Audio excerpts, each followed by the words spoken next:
Shalom and welcome again to this week's Seekers of Meaning, the podcast arm of Jewish Sacred Aging. I'm your host, Rabbi Richard Address, and we thank you very much for joining us today.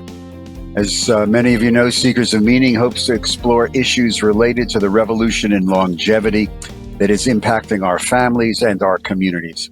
And we invite you to check out our website, jewishsacredaging.com. We appreciate and welcome your feedback. And you can do that by emailing me at rabbiaddress@jewishsacredaging.com. One of the issues that is increasingly becoming a concern and part of our conversations about choices has to do with what is called in the state where I live, in New Jersey, medical aid in dying. It is legal in 10 jurisdictions in the United States of America and in the entire country of Canada. It is an issue that has raised significant amount of concern, a tremendous amount of dialogue, and in some cases, divisions of opinion. The Jewish community is also studying this, and you should know that within the last year and a half, both the Reform movement and the Conservative movement have issued major detailed responsa, points of view studied by their various denominational committees that study these issues. In both situations, both responsa from these two major denominations, which cover the majority of the people who are affiliated with synagogues in the United States of America, have traced this issue through Jewish texts and have concluded that in certain circumstances and under certain conditions, that this is acceptable. It is not without controversy, as you would expect. Today, on today's edition of Seekers of Meaning, we are very pleased and honored to welcome Mr. Bill Fisher. Mr. Fisher lives near us in New Jersey, is a member of Congregation Kol Ami, and he and his family walk this walk. And he has graciously agreed to come and share his story and some of the personal, family, and spiritual questions that probably some of you may have as you contemplate this very, very important, timely, and increasingly growing issue in various legislations. Many, many states in the United States right now have bills somewhere in their state legislatures looking to legalize what is called medical aid in dying. This is not assisted suicide. It is medical aid in dying. So without any delay, I want to welcome Bill. Bill, thank you very, very much for joining us today on today's edition of Seekers of Meaning. Thank you. How are you doing today? I'm doing okay, Rabbi. It's now about 2.5 months since my wife has passed, and I think of her every day, and I'm doing a little bit to seek closure in terms of getting accounts organized, finding out where she paid the electric bill and the internet so I don't get shut down. But I want to say that this is part of the process that my wife and I talked about for over 7 years. My wife was diagnosed with glioblastoma grade 4 back in 2016. And she was given a diagnosis of 14 months to live back in 2016.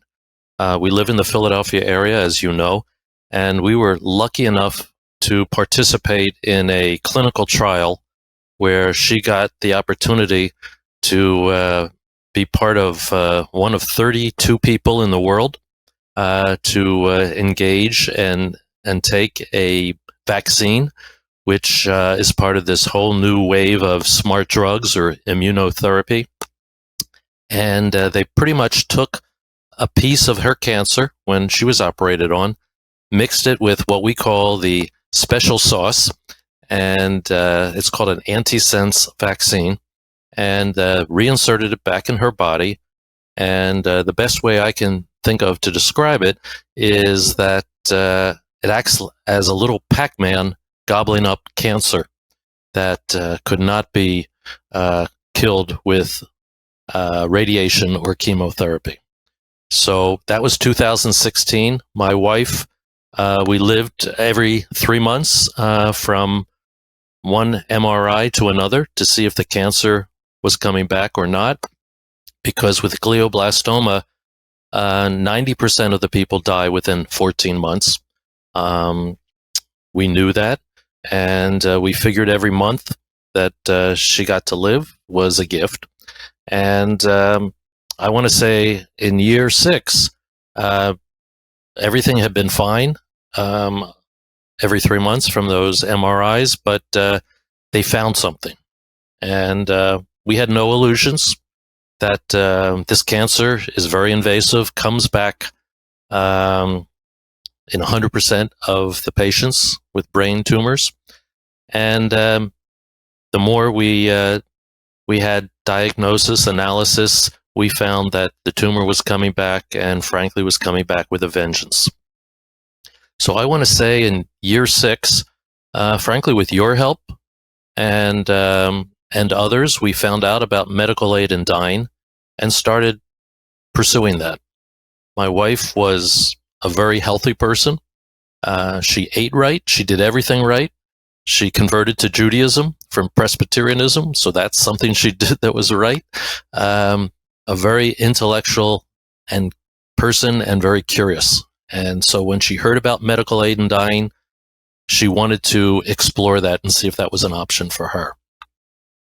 What we found out is that you needed a diagnosis of less than 6 months to live before you could consider this. We didn't know that at first. We were lucky enough that after exploring the doctors who would agree to this in New Jersey, we originally were pursuing a doctor in Atlantic City, about 60 miles away. And because of my wife and her limitations in mobility, driving even just an hour, hour and a half would be difficult. We were lucky enough to find out, frankly, with your help, based on a podcast on this show, Dr. Robin Plumer, who's only 20 minutes away. Not only was she 20 minutes away, she made house calls. And Dr. Plumer was gracious enough to come and talk to us, explain this whole program that very few people know about. And Carol and I started thinking about this. As my wife's condition continued to get worse, she was having spasms at night. She lost mobility. She lost a lot of her bodily functions. She was becoming very forgetful. I want to say by summer of 2023, she pretty much was confined to a wheelchair. We had to get a hospital bed for her. We had to sign her up for palliative care. She agreed to have the second tumor removed, which she did, but the operation, frankly, was not successful. We were hoping that she would get maybe another year to 3 years, but the tumor was growing back with such a vengeance that it looked like it would be closer to 3 months for her to live. The final MRI confirmed that she had less than 6 months to live. And for a woman who had been very intellectually curious, for a woman who had been very independent, for a woman who was very much in control of her life and being able to take care of others, our 4 grandchildren, our community, she pretty much couldn't do any of that. And she said to me one morning that she felt like, I think it's time, Bill. I think it's time for us to seriously consider taking this medication. So we called the doctor. Up until this point, we had only communicated with her that one meeting and then pretty much every couple of months. And we said, Dr. Plumer, we think now it's time. At that point, she came to the house. We met with her again, and she explained the details of what's involved. You have to pay money, first of all, to hire her as a consultant. Then, based on the 6 month or less diagnosis, that she could order the drug, and the drug would be kept in a pharmacy, not to our knowledge, but available whenever. and then you order the drug, and the drug is sent to you. You have to wait at least a week before you can implement it, because the doctor needed to contact Carol pretty much on a daily basis for 7 days to make sure that this was Carol's intention. As I mentioned, Carol woke up one morning and said, "Bill, life is too hard for me. I don't have any joy left. There's too much pain. The discomfort is too intense. And also I feel I'm an incredible burden on you, my husband, and our children, that you're having to spend all this time taking care of me, and the money for the caregivers and all the drugs and all the other things." So we put in a call to the doctor, and ironically, you pick a day and a time when you're going to end your life. Based on that decision, it was like a cloud lifted for Carol. All of a sudden, she didn't have to worry about going on forever with the pain, with the discomfort, the sleepless nights, the spasms. And we had to go through the painful task that was left, was to discuss it with our children. Intellectually, we have 2 adult children, both in their mid-30s, both parents of 2 children. How do you explain to your children that their mother is going to end their life on December 14th at 11 o'clock? Intellectually, they had known that this was a possibility, but when you were giving your children a date and a time, the kids were very distressed, very upset, but eventually came around and said, "Mom, we understand that this is something that you want and need to do, and we will accept it." So in that final week, we decided what is important to my wife. I asked her if there's any place she wanted to travel to. She said no, just being at home is a comfort. Every night for dinner ended with Haagen-Dazs ice cream, because that was something that she really enjoyed. Every night, the final week, we watched a romantic comedy, because that's something that she enjoyed.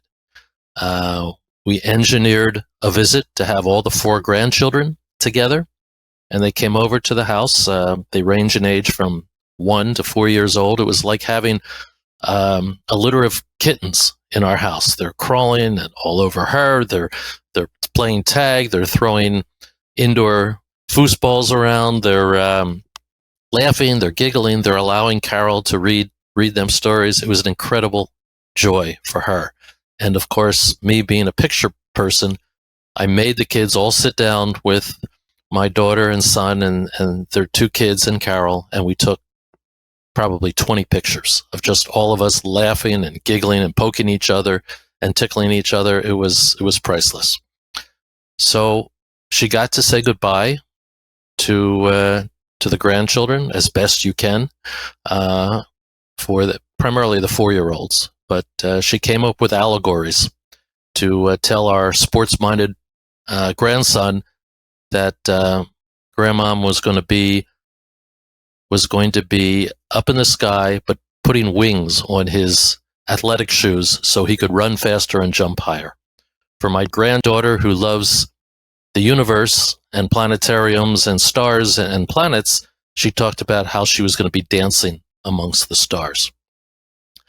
Ironically, both of my 4-year-old grandchildren have come back weeks later and saying how much they miss Nani, their grandmother, but at the same time, they feel a sense of comfort knowing that she's still looking after them. So we felt like we had done the right thing. Other things that having this date and time is that it focused Carol and I on getting our house in order. We had been working for months to get our financial stuff taken care of, getting our wills done.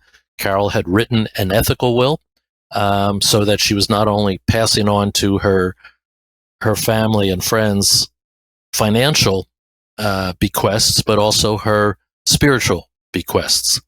And this is largely in part of what we learned through Spice Up Your Judaism, the program that we have at the synagogue. But it also became the basis for her eulogy, which we all gave at her funeral. So we got that kind of stuff in order, and she also, knowing this date and time, is felt who she wanted to meet with to say goodbye to. Having that date was incredibly helpful because it helped us organize the funeral service. It helped us organize letting people know about when the funeral was going to be, if they wanted to come, if there's anything that they wanted to share. We had to tell a lot of our close friends. Carol didn't have enough energy to meet with them personally, so they sent notes. And then the day finally came, which was when she was going to take this medication. And she wakes up at 6 o'clock in the morning. I'm sure you've heard these stories, Rabbi, where prior to death, people become incredibly lucid and incredibly calm and happy. Well, this was my wife at 6 o'clock in the morning. She was always an early riser. I was not.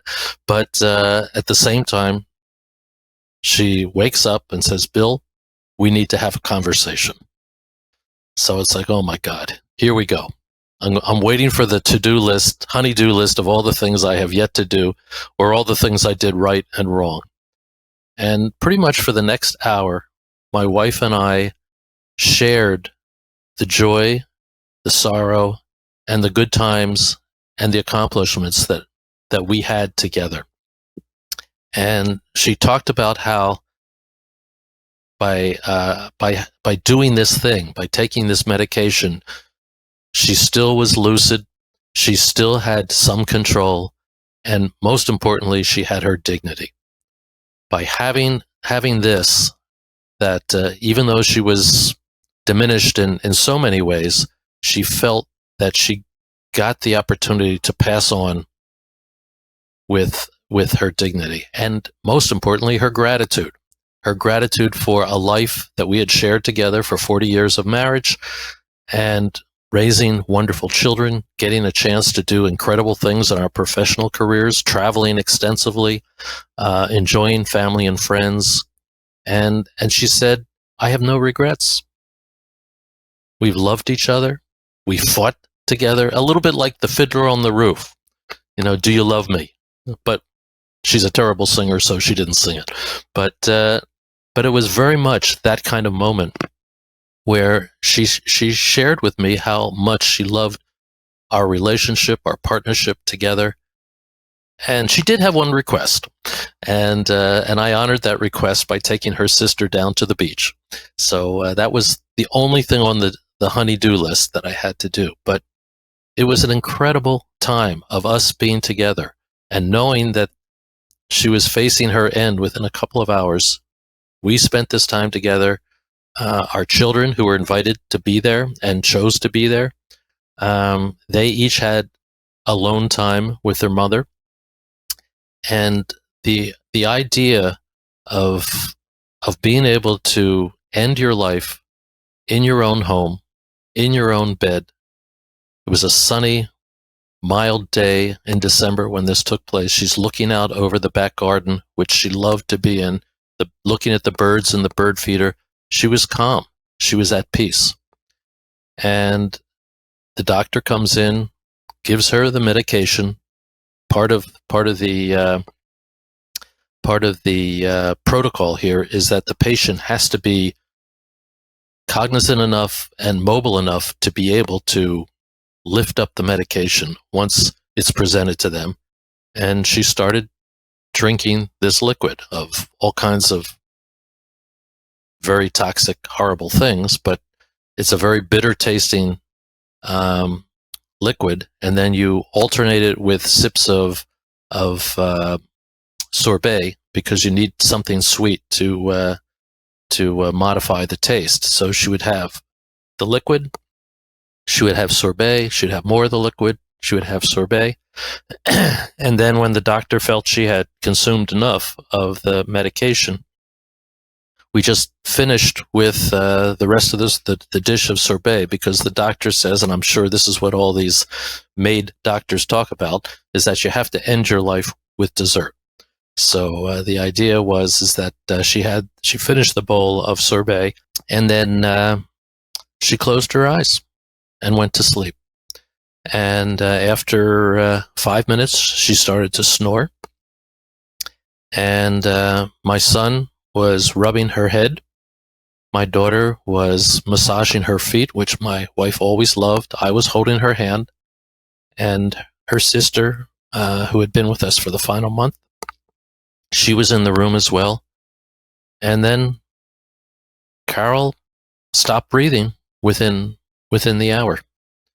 The doctor came in and said, yes, she's passed. And as we were sitting there looking at her, so peaceful, so calm, it was as if, Rabbi, we had seen the spirit leaving her body. And just knowing that that she got to end her life in the way she lived it, in control, with dignity and compassion, not only for herself, but also for us as well. She had spent a lot of time preparing us. That moment, Bill, that moment, you're all surrounding Carol. That moment when the spirit leaves. You alluded to this just now. Do you think you and the kids and the sister were aware of that moment?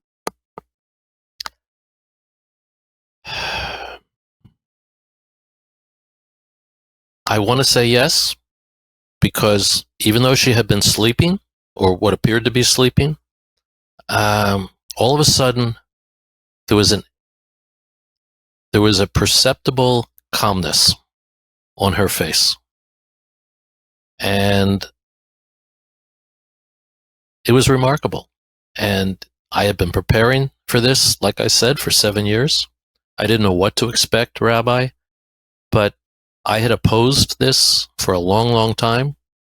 But the fact that I had seen my life partner in so much pain and discomfort for so long, for her to make this decision was a relief for her. And she said ultimately this would be a relief for me and the children as well.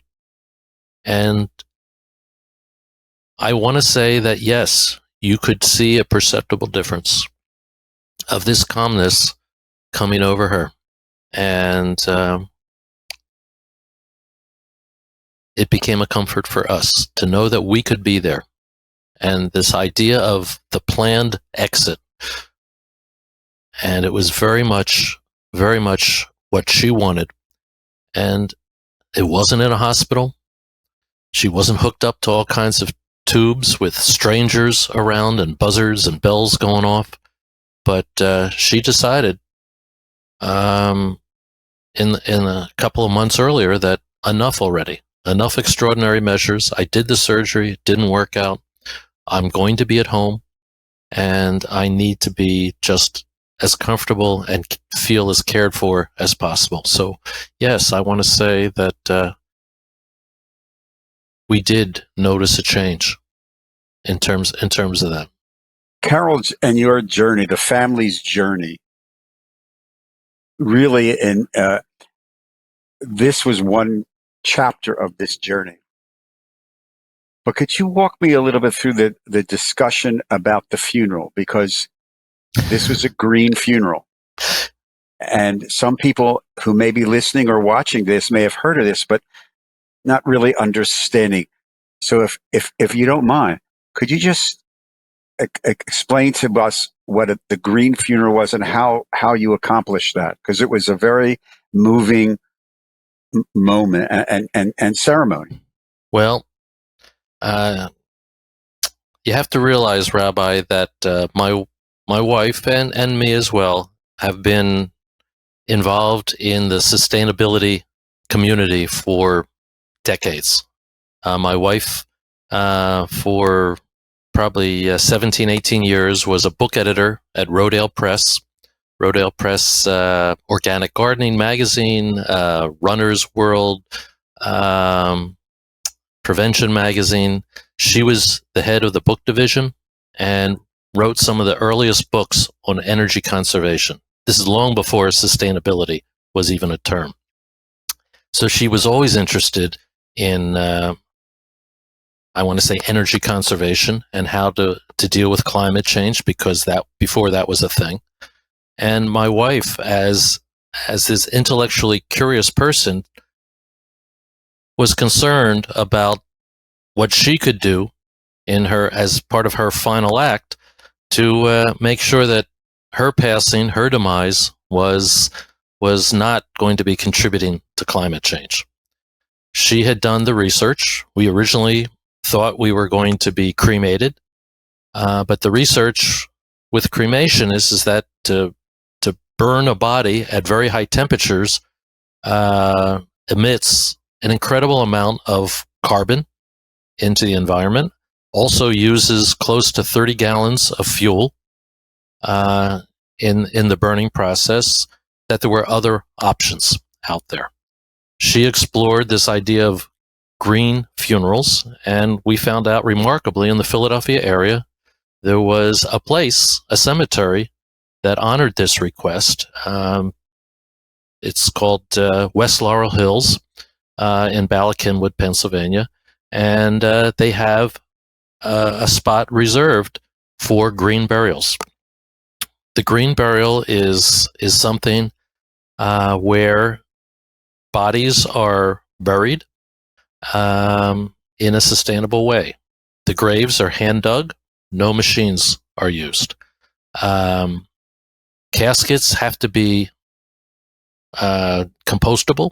So along with the Jewish tradition, you can use a simple plain pine box, but they strongly encourage the use of a reed casket, which is like a woven basket, because it decomposes very, very quickly. No embalming fluids, no chemicals.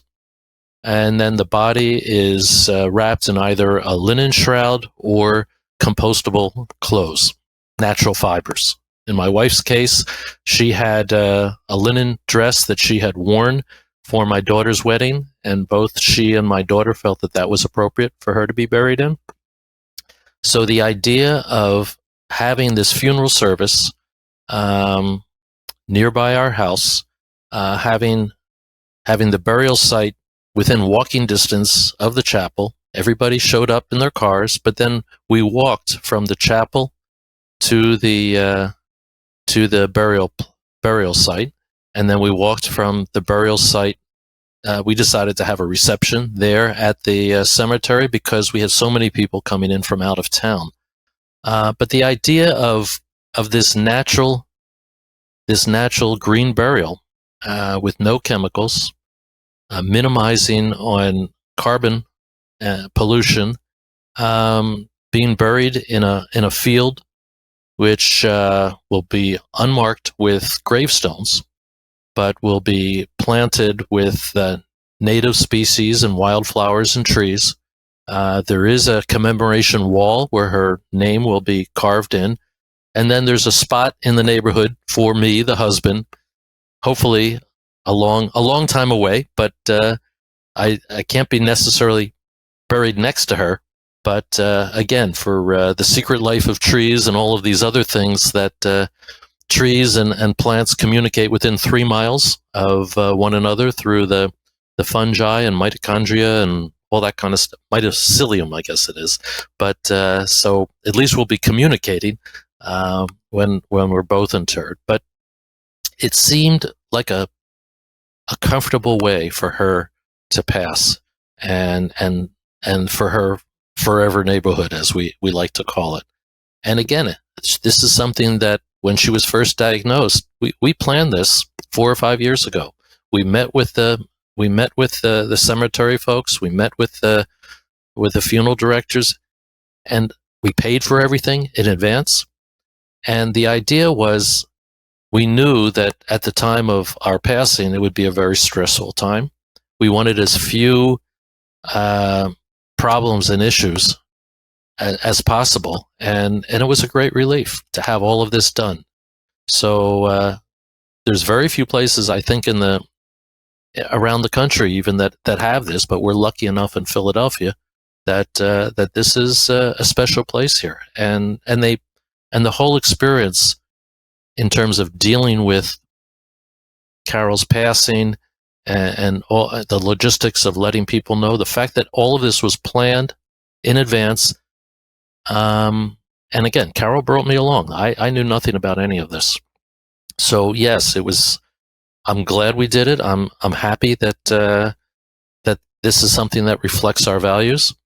And the whole day was an incredible process. And again, yes, we were all very sad, but at the same time, my wife got to end her life and commemorate her life in very much a way that's consistent with her values. So yes, the green burial was a fitting tribute for her. And at the funeral, because I was at the funeral, the eulogies, the whole tenor was in many ways celebratory of who Carol was, and the family. It was also about the family. Well, my wife was an incredibly accomplished individual. She got to rise in the ranks of the publishing world. She was nationally recognized for the books that she was involved in, some of which were bestsellers. Now, Carol had been married before, so I bet you there's a significant number of people who are going to listen to this podcast who have a Carol Hupping or a Carol Stoner publication in their library somewhere at home, because she had million-seller books that she worked on. She also, after she chose to choose Judaism as her choice of faith after being a Presbyterian,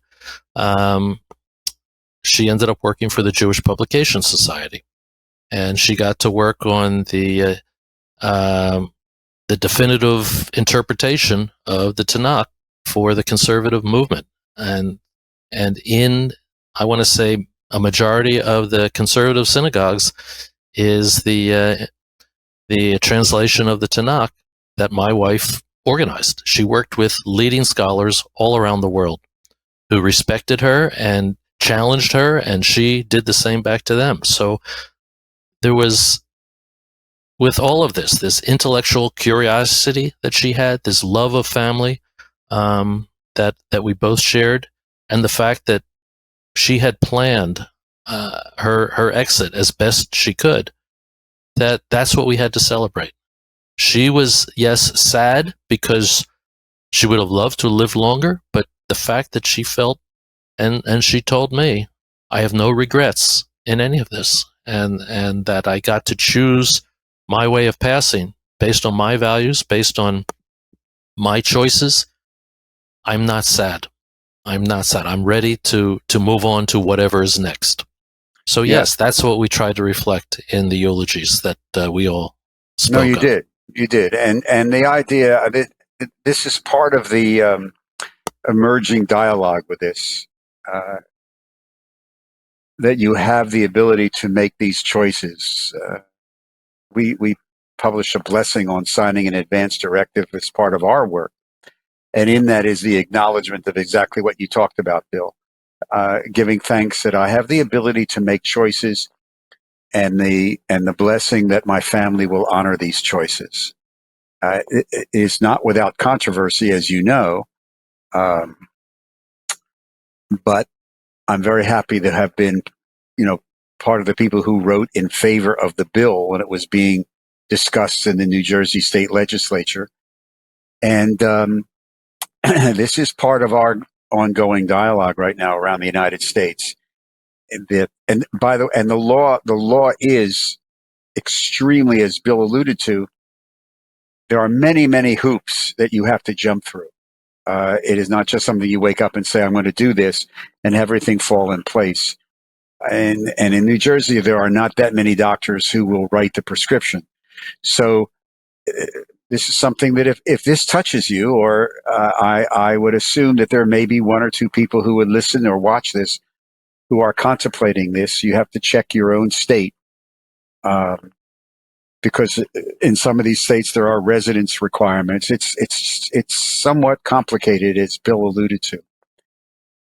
So, Bill, before we run out of time, it's been several months, 3 months, and I'm sure you sat down with the kids and had a sort of like reflection now that the initial stage is over.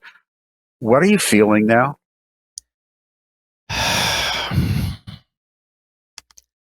I feel I still have, Rabbi, an incredible sense of loss. Carol and I, especially since we both retired 5 years ago, we spent our lives together. We talked about everything. We laughed about everything. We argued about so much. So I don't have that now. I have conversations with my wife in my head, and I feel an incredible sense of loss. However, that being the sad thing, I allow myself an hour, maybe two, to work on putting a ribbon around her life, going through her papers, her files, books. I haven't quite gotten to the close yet, but I mean, there are many things after 74 years in life that you have to deal with, and I'm slowly starting to do that. I can say that I'm very blessed in having 2 adult children and their spouses, and the grandchildren. They have done everything possible to try and support me, invite me over for dinner, invite me to babysit their children so they can go out. That has been a blessing. Also, the sense of community. Being part of a synagogue that actively embraces people, especially people going through difficult times. The sense of community and support that I've gotten from the synagogue community and friends, that has been incredibly helpful. But yes, deep sadness. But at the same time, I look back at the photographs that we have. I look back at the letters that my wife has written me, and just think back over the last couple of years, and that gives me a great sense of comfort. And not only the fact that my wife has and expressed no regrets in her life, I have very few regrets about how we spent our final time together. So that has to give me a certain sense of comfort. And, life goes on. So you have to figure out, how do I now move Carol into the rear view mirror and build upon the things that we felt and feel are important, and try and pursue that. So in terms of her strong interest in sustainability and social action, those are things that I'm going to, once I get through this hump or detour, I will start going back to some of those things, because that will give me pleasure, and ultimately her spirit as well, and honoring her spirit. And you are blessed to have that community, and doubly blessed to have that memory, which, as you know, is in the process of transforming itself and finding that place within your own heart and soul and your kids that serves as a blessing and a source of tremendous inspiration. And that memory, just by doing things like this, will continue to live on. Bill Fisher, thank you very, very much. I'm very grateful. You have helped people right now.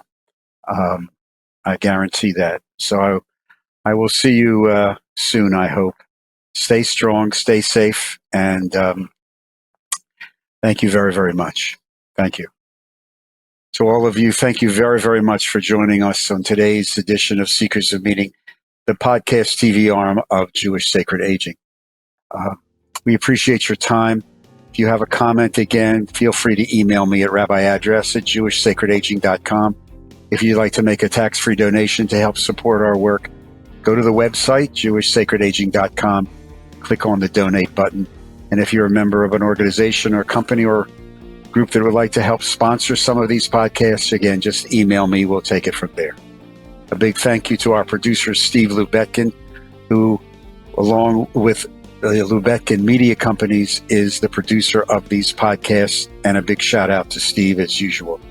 Thank you very, very much today for joining us. Thank you for being with us. We appreciate your time. And to the next edition of Seekers of Meaning, please take care of yourself. Be kind to one another. Enjoy that love. Shalom Todah.